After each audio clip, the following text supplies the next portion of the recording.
ஜெய் குருதேவ். பிரகிருதியில் உள்ள அதிர்சிய மகாசக்தி நிறைவாக இருக்குது. அந்த மகாசக்தி உள்ளுக்குள்ளே இருக்குது. அது எப்படி இருக்குது அப்படின்னா, நான் ஒரு கெமிஸ்ட்ரி லெக்சரர். என் சப்ஜெக்ட் உள்ளுக்குள்ளே இருக்குது. என்கிட்ட யாரானு வந்து சப்ஜெக்ட் கேட்டால் அதை பற்றி சொல்லுவேன், கேட்கலைன்னா அதை பற்றி சொல்ல மாட்டேன். இப்போ அம்மாங்கிறவா ஒரு டீச்சராகவும் ஸ்கூலில் இருக்கா, வீட்டில் அம்மாவாக இருக்கா. ஸ்கூலில் அந்த பையன் அவன் பாடம் கேட்கும்போது அவனுக்கு அதில் சம்மந்தப்பட்ட சந்தேகத்தை நிவர்த்தி பண்ணுவாள். வீட்டில் வந்து அவன் எதாவது கேட்கும்போது அம்மாவோட ரோலில் அவள் பிஹேவ் பண்ணுவாள். சமா யோகத்தில் 1992 ரொம்ப ஆர்த்தி மனுஷாளுக்கு. லட்சம் மனுஷா சேர்ந்து தேவ சம்ஸ்கிருதி திக்விஜய யாத்திரை செய்தே தீரணும் அப்படின்னு சங்கல்பம் பண்ணினான். கூப்பிட்டா. அப்போ அந்த திவ்ய சக்தி வெளியில் வர ஆரம்பிச்சது. ஒரு முறை கூப்பிட்டா கதவு திறந்துடும், ஃப்ளோ ஸ்டார்ட் ஆகிடும். அது பூமி ஸ்வர்க்கம் ஆற வரைக்கும் வந்துட்டே இருக்கும்.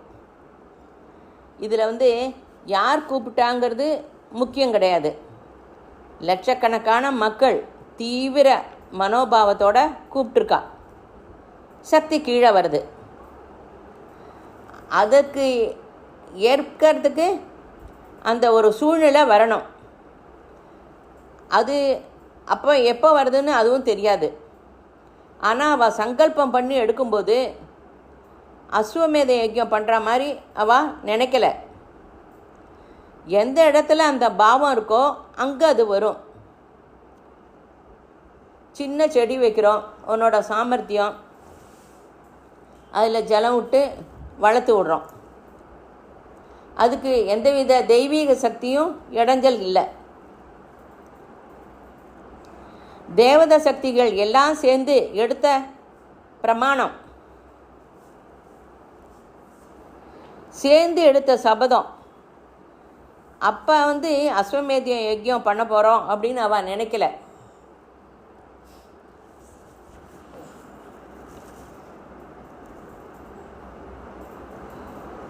ஆனால் ஆலோசனை வரலைன்னாலும் அது நிர்ணயம் ஆயிடுத்து. விசித்திரமாக அது நிர்ணயம் ஆயிடுத்து.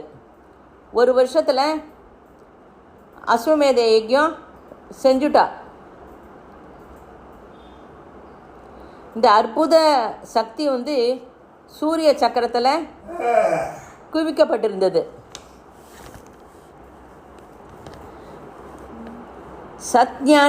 சத்ஞானம் சத்கர்மாவோட பலன் இது. பாக்கியத்தில் சூரியனோட சக்தி ஒருமிக்கமாக இருந்தது. சூரியன் அப்படின்னா ஹிருதயம் அப்படின்னு சொல்லலாம், அப்படி தான் சொல்லணும். சூரியன் என்றவுடன் நீ வந்து மணிப்பூரக சக்கரம் அப்படின்னு நினைக்காத. சூரிய சக்கரம் ஹார்ட்டு, மணிப்பூரக சக்கரம் வேறு. சாதனை செய்யும்போது ஹிருதயத்தில் சூரியனோட ஸ்தானம் தரோம். கண்டம் சுக்கிரன், ஹிருதயம் சூரியன், மணிப்பூரகம் புதன் கிரகம்.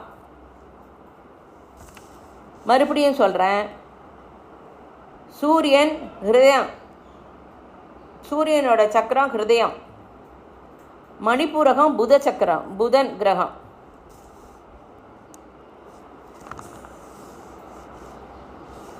உபாசனா என்ன? சவிதா. தாந்திரிகமாக பூஜை பண்ணுறவா தனியாக ஒத்தரா பண்ணுவா. சவிதாவை பண்ணுற பூஜை உபாசனா பண்ணுறவா குரூப்பாக பண்ணுவா.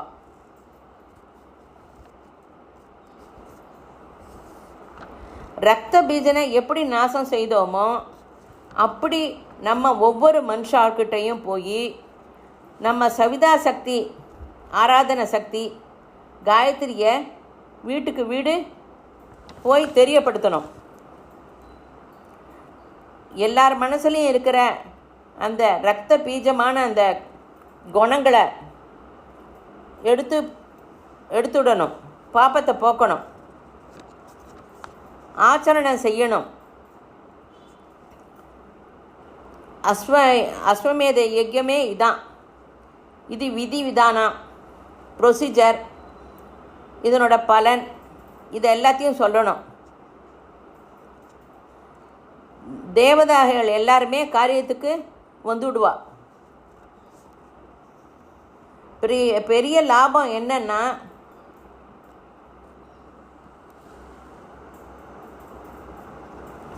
நம்ம இந்த யஜ்யத்தை கண்ணார பார்க்க போகிறோம். பூமி சொர்க்கமாக ஆகணும். அப்பப்போ நீ மனசில் சொல்லிகிட்டே இரு, அப்போ தான் லட்சியத்தை மறக்க மாட்ட.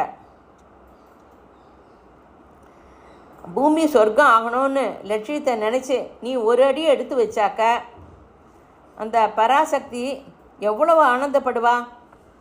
பூமி சொர்க்கம் ஆகணும்,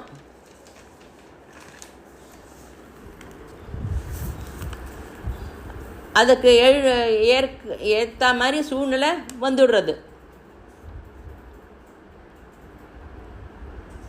அது நடந்தே தீரும்.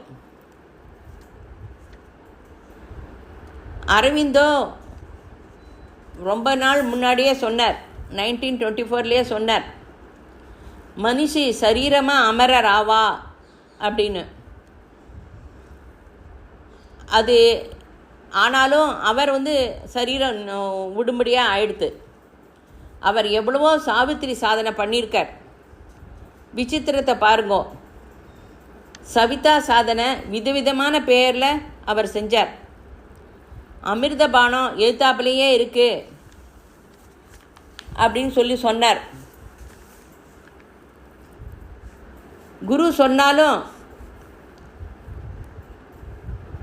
ரத்த மதுகைடப வதம், மகிஷாசுர வதம், ரத்த நிசும்ப சும்ப வதம் எல்லாம் இருக்கே.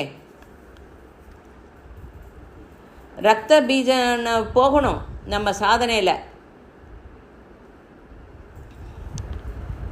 இப்படிப்பட்ட யஜ்யம் பண்ண போகிறோம் நம்ம. பரிபூர்ண சரணாகதியில் நீ இருக்கியா? நீ எந்த இடத்துல இருந்தாலும் ஓகே,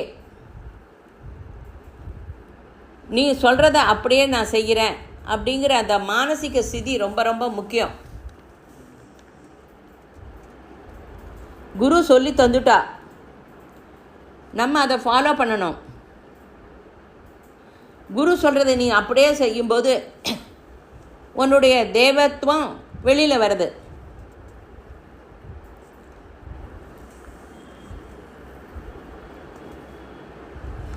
இந்த 3 அசுரர்கள்னால உனக்கு தடங்கள் வரதா? குரூப்பாக நிரூபித்தா பிரபஞ்சத்தில் நமக்கு உபயோகப்படும்.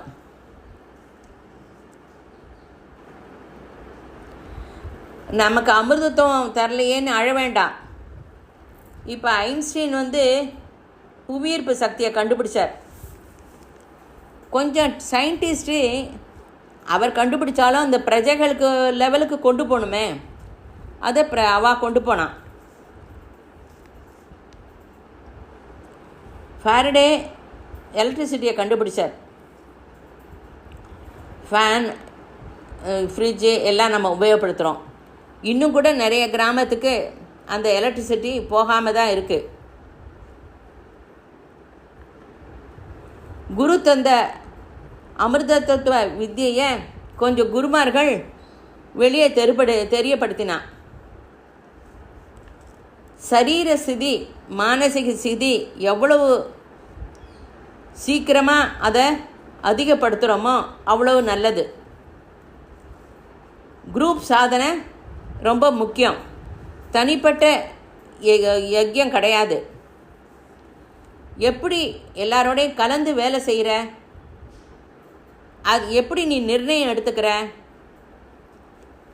நான் அப்புறம் கேட்குறேன், அப்புறம் செய்கிறேன், இப்போ ரொம்ப அவசரமான டைம், இப்போ அர்ஜென்ட்டு டைம் இல்லை. இமீடியட்டாக செய்யணும். பூர்வ காலத்தில் நடந்த அஸ்வமேத யஜ்யம் தான் அது ஒரு கல்ச்சரல் ரெவல்யூஷனாக நடந்தது.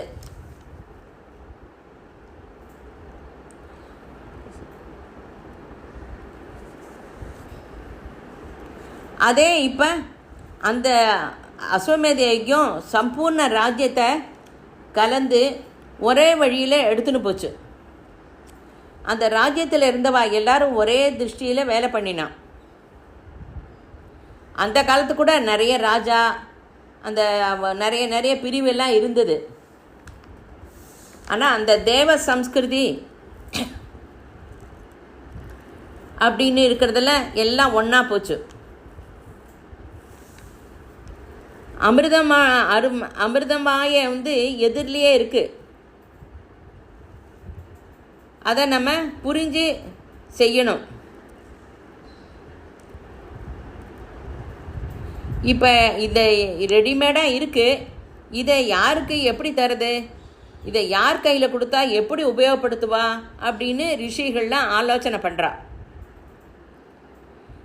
அந்த காலத்தில் ராஜ்யத்தை ஒரே நேர்கோட்டில் அழைச்சிட்டு போனான். அப்போ அதில் அங்கே இருந்தவா எல்லாரும் அதே திருஷ்டிகோணத்துலேயும் வேலை பண்ணினான். இது பண்ணுறதுக்கு 3 ரொம்ப முக்கியமாக வேணும். சத் சித்து, நல்ல திவ்யமான சிந்தனை, பிரெயினுக்கு சம்மந்தப்பட்டது. சத்கர்மா, சத்கர்மானா கைக்கு சம்மந்தப்பட்டது. சத் விவகாரம், அதாவது மற்றவங்களோட எப்படி பேசுகிறோம் அப்படிங்கிறது. சத் சிந்தன், சத் கர்மா, சத் விவகாரம். இந்த 3 வித தேவ சம்ஸ்கிருதிக்கு ரொம்ப முக்கியம். பூர்வ காலத்தில் நடந்த அஸ்வமேத யஜ்யத்தில் இப்படியே நடந்தது.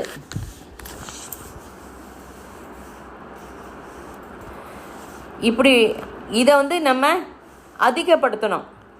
நல்ல சிந்தனை, நல்ல செயல்கள், நல்ல சத் விவகாரம், அதாவது குரூப்பாக பண்ணுறது.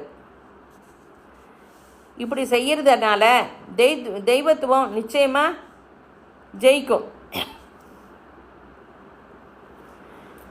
5000 வருஷமாக இந்த மகா மாயாவி ஏகத்துவம் செஞ்சுட்டு இதுக்காக வெயிட் பண்ணுறா.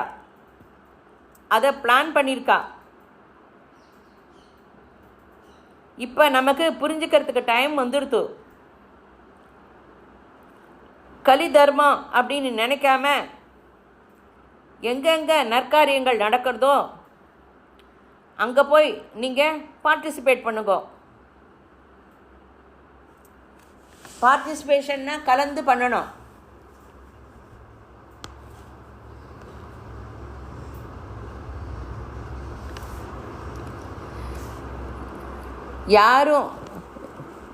யாவரும் யஜ்யத்தால் சொர்க்கம் அடைஞ்சனர். தேவதைகள் எல்லாருமே யஜ்யம் பண்ணி தான் சொர்க்கம் கிடைச்சிது. அசுரர்கள்லாம் ஓட விட்டா. யஜ்யத்தில் சத்ரு கூட ஃப்ரெண்ட் ஆகிடுவா. அது யஜ்ய வார்த்தாவரணம். அந்த யஜ்யத்தில் எல்லா குணங்களும் இருக்குது. யஜ்யத்தை ரொம்ப சிரேஷ்டமானதுன்னு சொல்லுவா.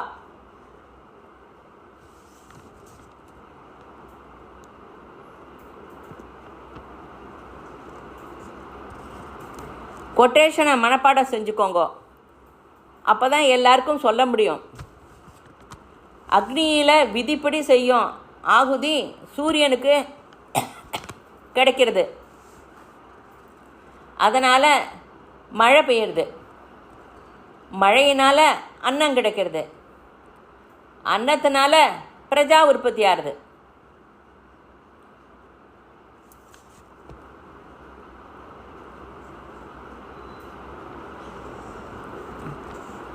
அந்த யஜ்யமே சமஸ்த பிரம்மாண்டத்துக்கு முக்கியம்.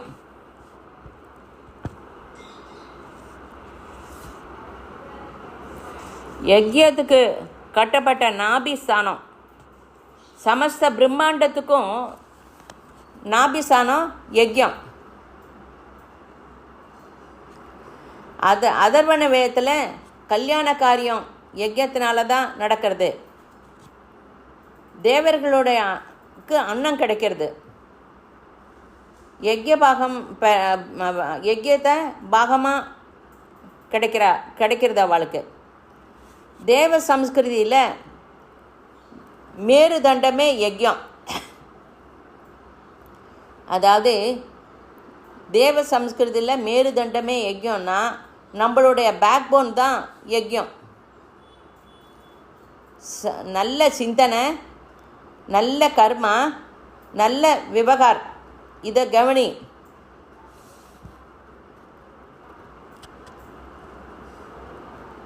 இதே ரொம்ப ஆதாரம். சத் சிந்தனை, சத்கர்மா, சத் விவகார், இது பேக்போன் யஜ்யத்துக்கு. சம்ஸ்கிருத பரம்பரைக்கு ஜீவிக்கிற விதானம்,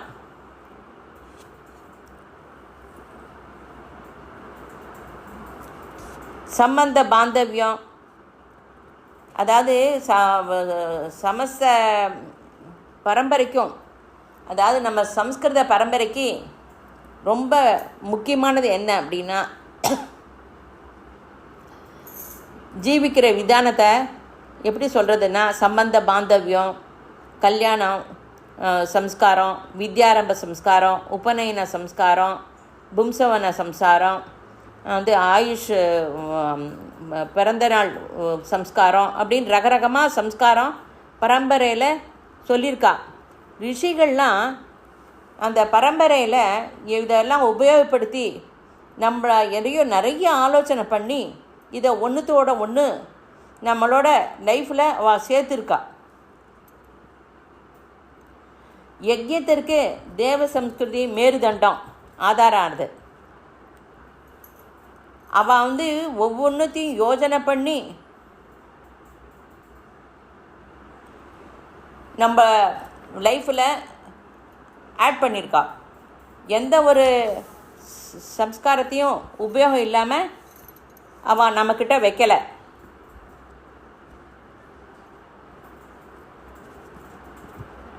ஒரு கர்மகாண்டத்தையும் அவள் அனாவசியமாக வைக்கலை. எதுக்கு எப்போ முக்கியத்துவம் தரணும் அப்படின்னு ஒன்று ஒன்றா ஆலோசனை பண்ணி அடுத்தடுத்து அந்த மாதிரி முக்கியத்துவம் தந்து கொடுத்துருக்கா. நம்ம எப்படி லாபம் கிடைக்கிறது நமக்கு அப்படிங்கிறதையும் விவரமாக சொல்லியிருக்கா. யஜ்யத்தை தேவ சம்ஸ்கிருதியில் பேக்போன்னு நம்ம சொல்கிறதுல பௌதிகமான லாபமும் இருக்குது, ஆத்தியாத்மிக லாபமும் இருக்குது. இதை அவள் மனசில் வச்சுட்டு தான் சொல்லியிருக்கா. சாஸ்திரத்தில் யஜ்ய புருஷன் அப்படின்னு பகவானுக்கும் ஒரு பேர். சதபத பிராமணன் யஜ்யமே அப்படின்னு, யஜ்யமே விஷ்ணு அப்படின்னும் சொல்லியிருக்கு. யஜ்யமே அப்படின்னு, யஜ்யமே விஷ்ணு அப்படின்னு அந்த ஸ்ட்ரெஸ் பண்ணி சொல்லியிருக்கா. அதுக்கு அந்த யஜ்யமேங்கிறதுக்கு ப்ரெஷர் பண்ணி சொல்லியிருக்கா. ருக்வேதத்தை ஆரம்பத்தில் மார்கதர்சனமான புரோஹிதர் சத்குருவே யஜ்யம் அப்படின்னு சொல்லியிருக்கா. யஜ்யத்தில் அக்னி மீலே புரோஹிதம் அப்படின்னு சொல்கிறா. நம்மளுடைய நவத்வாரத்து உள்ளத்துக்கு மேன்மை தருது அப்படின்னு அர்த்தம். பஜன் யஜன் செய்வா நவரத்னம் எல்லாமே யஜ்யத்துக்கு மூலம் கிடைச்சது. வேதத்தில் ரொம்ப யஜ்யத்துக்கு முக்கியத்துவம் கொடுத்துருக்கா. யஜ்ய விதானத்தை கூறி அதனோட விதி விதானமும் சொல்லி அதனோட மகத்துவத்தையும் நல்லா விவரமாக சொல்லியிருக்கா. சித்தாந்த சிரோமணிங்கிற வேதாந்த புஸ்தகத்துலேயும் வேதத்தை பார்ப்பதுனால மனுஷனுடைய கவனம் யஜ்யம் மீது திரும்புறது. ஜோதிஷத்துலேயும் இதை பற்றி தான் சொல்லியிருக்கு. தேவ யஜ்யம் செய்யவே கோபத பிரம்மணத்துலேயும்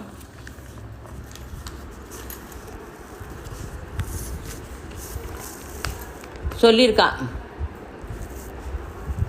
நம்ம பிறந்ததுலேருந்து டெத்து வரைக்கும் 16 ஷோடச சம்ஸ்காரம் சொல்லியிருக்கா.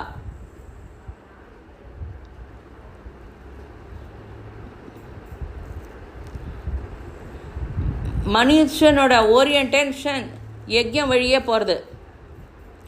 வேதம் 4. யஜ்யம் வேதத்தில் பிரதிஷ்டம். மாமூல் லைஃப்பில் பரம்பரையாக வருவதில் கூட வேத மந்திரம் நிறைஞ்சிருக்கு. ரிஷியோட அந்த தர்மத்தில்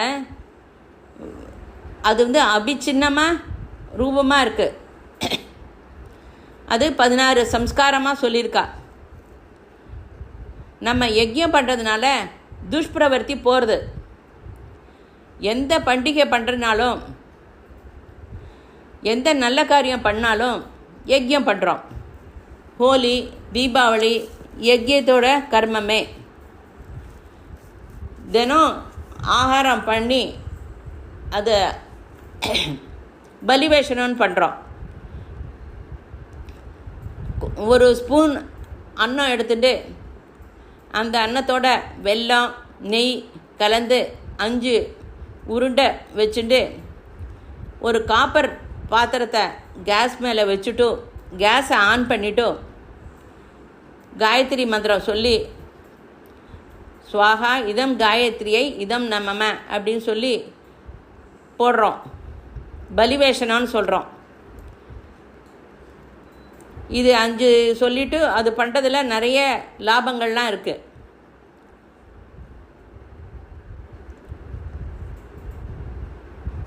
சாயி பாராயணத்தில் இதை பற்றி ரொம்ப நன்னா சொல்லியிருக்கு. இது பலிவேஷனம் அப்படின்னு பண்ணுறோம். நம்ம இது நாள் வரைக்கும் பண்ணாத இருக்கிறவா இனிமேலேருந்து இது சிம்பிளாக இப்போ பண்ணுங்கோ. அதுக்கு விவரமாக அப்புறம் சொல்கிறேன். 5 சாதம் வெல்லம் நெய் கலந்து குட்டியாக மிளகளவு உருட்டிண்டு காயத்ரி மந்திரம் சொல்லி இப்போ போடுங்கோ. ஸ்வாகா இதம் காயத்ரியை இதம் நமமன்னு 5 சொல்லி போடுங்கோ. அதுக்கப்புறம் இதை பற்றி விவரம் சொல்கிறேன். சாப்பிட்றதுக்கு முன்னாடி ஒரு பிடி சாதம் கலந்து வெளியில் கொண்டு போய் போடுங்கோ. இது பார்க்குறதுக்கு ரொம்ப சின்ன கர்மமாக இருக்கும். ஆனால் இதனோட பலன் ரொம்ப இருக்குது. இது நாள் வரைக்கும் செய்ய மறந்துருக்கலாம். இதை கேட்டதுலேருந்து செய்ய ஆரம்பிச்சுடுங்கோ. ரொம்ப ரொம்ப ரொம்ப நல்லது. ரொம்ப அது ஒரு யஜ்யமயம் தான். அது யஜ்யமய கர்மா. கல்யாணத்தில் யஜ்யத்தோடு தான் ஆரம்பிக்கிறோம். மனுஷன் போனப்புறம் சரீரத்தை அந்த அக்னியில் தான் ஆகுதியாக போடுறோம். ரிஷி ஏதோ விதமாக நம்ம லைஃப்பை ஜீவிதத்தோடு கலந்து யஜ்யத்தை செஞ்சுருக்கா. யஜ்யம் பண்ணுற மாதிரி ஒரு அவகாசத்தெல்லாம் ஏற்படுத்தியிருக்கா. இந்த பாரம்பரியத்தை நம்ம குடும்பத்தில் கூட சில இது பாரம்பரியமாக ஒன்றா அடுத்தடுத்து இந்த மாதிரி தான் வருது. எப்படியோ யஜ்யம் பண்ணணும். தேவ சம்ஸ்கிருதி யஜ்ய சம்ஸ்கிருதி ஆச்சு. தேவ சம்ஸ்கிருதி யஜ்ய சம்ஸ்கிருதியாக ஆயிடுத்து. யஜ்யங்கிறது பரமாத்மாவை அழைச்சி போகிறதே யஜ்ய கர்மா. இனிமேல் ரொம்ப கேர்ஃபுல்லாக கவனிங்கோ. இதை நன்னா ஞாபகமாக மனசில் வாங்கிக்கோங்க. அஸ்வமேத யஜ்யத்துக்கு எல்லாரையும் தயார் பண்ணுறேன். அஸ்வமேதத்தில் இவர்கள்லாம் இவாளோட பங்கு என்ன, இவாளோட ரோல் என்ன? சக யஜ்யம் பூர்வேஷான்னு சொல்லுவோம். நாம் பிறக்கும்போதே யஜ்யம் செய்கிறதுக்கு தான் பிறந்திருக்கோம். அதுக்காக தான் நம்மளை சிருஷ்டிச்சிருக்கா. கர்ணன் எப்படி கவச குண்டலத்தோடு பிறந்தானோ நாம் கூட யஜ்யத்தோடு தான் பிறந்திருக்கோம். யஜ்ய கர்மா அப்படிங்கிறது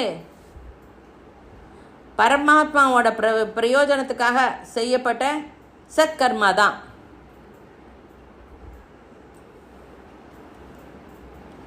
யஜ் என்ற பதத்துக்கு 3 அர்த்தம் இருக்குது. தேவ பூஜனம், சங்ககீர்த்திகரணம், தானம். யஜ் அப்படின்னா 3 சேர்ந்தது தான். யஜ்யம் இந்த 3 எங்கே இல்லையோ அங்கே யஜ்யம் இல்லை. இதில் ஏதேனும் ஒன்றும் இல்லைனாலும் அங்கே அது வெறும் கர்ம காண்டம் தான். அது அங்கே யஜ்யம் நடக்கலை.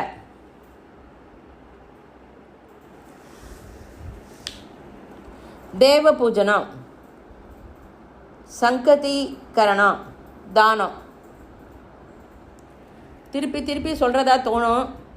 நீங்கள் நன்னா மனசில் பதிய வச்சுக்கணுங்கிறதுக்காக சொல்கிறது. இதெல்லாம் செஞ்சாதான் சமாஜம் ரொம்ப முன்னேறது.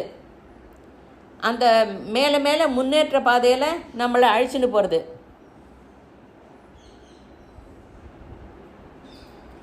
தேவ பூஜனம், எந்த தேவதையை பூஜை பண்ணுற அந்த தேவதையை நன்னா மனசில் ஒரு ஐடியில் மனசில் நன்னா வாங்கிக்கோங்க. அந்த தேவதையோட குணத்தை உங்களுக்கு வரணும். அந்த தேவதையோட குணம் அதை பூஜை பண்ணாதான் தேவதா சக்தி. நீ சாமிகிட்ட போய் எனக்கு இந்த வேலை நடக்கணும், எனக்கு நான் இதை உன்னை பூஜை பண்ணுறேன், எனக்கு இது நடக்கணும் அப்படின்னு கேட்காத.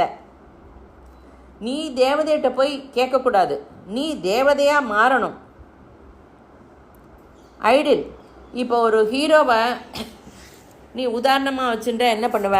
அந்த ஹீரோ மாதிரி நடிப்ப, அந்த ஹீரோ மாதிரி பேசுவ, எல்லாம் அந்த மாதிரி பண்ணுவல்ல. அந்த தேவதா லட்சணம்லாம் உனக்கு வரணும்.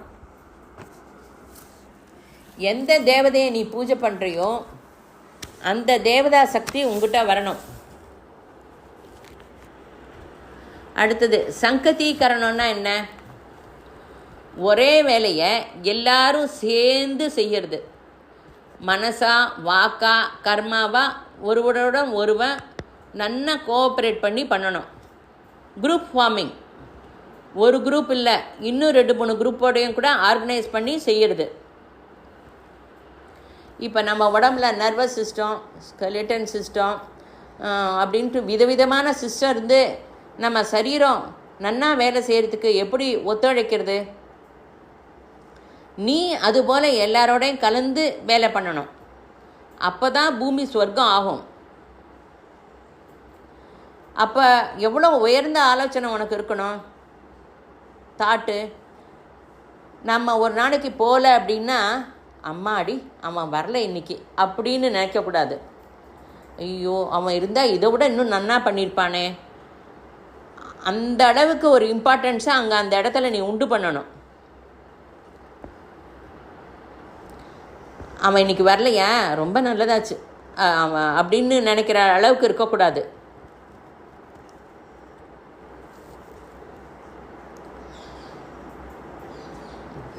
நம்ம அவனை மிஸ் பண்ணிட்டோம் அப்படிங்கிற மாதிரி ஒரு தாட்டு வரணும். கோஆப்ரேஷன் ரொம்ப முக்கியம். ஒவ்வொரு மனுஷனும் அது போலவே பார்ட்டிசிபேட் பண்ணி வேலை பண்ணணும். இப்போ பேஷண்ட்டு, பேரலைசைஸ் ஆனவா, கேன்சர் பேஷண்ட்டு எல்லோரும் இருந்தாலும் அவாவோட இம்பார்ட்டன்ஸ் அவளுக்கு இருக்குது. அடுத்தது தானம். தானம்னா என்ன? வசுதேவ குடும்பகம், உதாரத்துவம். இந்த யஜ்யம் பண்ணணுன்னா இது 3 ரொம்ப முக்கியம். 3 லட்சணமும் வேணும். தனியாக செஞ்சால் அது பலன் கிடையாது, தானமும் கிடையாது. நான் தனியாக ஜபம் பண்ணுறேன் அப்படின்னா அதுக்கு எஃபெக்டே இல்லை. குரூப்பாக ஜபம்லாம் பண்ணி இது நாராயணனுக்கு தரேன், நாராயணன்கிட்ட பிரார்த்தனை பண்ணுங்கோ, இது சமாஜத்துக்கு நீங்கள் உபயோகப்படுத்திக்கோங்கோ, நாங்கள் ஜபம் பண்ணிட்டோம் உங்களுக்கு கொடுத்துட்டோம் அப்படின்னு சொல்லுங்கோ. ஞான யஜ்ஞத்துக்கு இது 3 லட்சணம் ரொம்ப ரொம்ப அவசியம். எப்படி இந்த கொடிக்கு 3 கலர் இருக்கா மாதிரி. இப்போ நம்ம ஞான யஜ்யம்னா ஃபஸ்ட்டு தீபம் ஏற்றுவோம், அப்புறம் தேவ இது பண்ணி சங்கதீகரணம் தானம் எல்லாமே பண்ணுறோம். சத்பாவம் சத்கர்மா சதாச்சாரமாக மாறணும்.